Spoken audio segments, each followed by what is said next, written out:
আসসালামু আলাইকুম, welcome to my personal blog. সবাইকে স্বাগতম। আশা করি এই ভিডিওটি দেখতে ভালো লাগবে এবং লাইক কমেন্ট শেয়ার করবেন।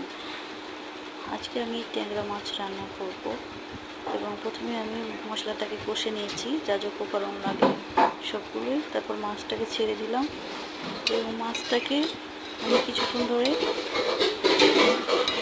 ভেজে নিব মশলার সাথে।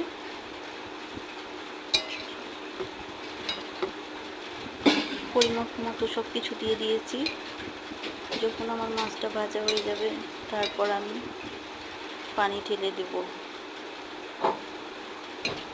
আপনারা সহজেই মাছ রান্না করবেন এবং সহজ প্রণালীতে শিখাবেন, এটাই আশা করি। ইনশাল্লাহ ভালো লাগবে। আমি একটু পরে পানি দিয়ে দিব। আমি আরেকটু কষে নিচ্ছি। ধন্যবাদ সবাইকে, ভালো থাকবেন।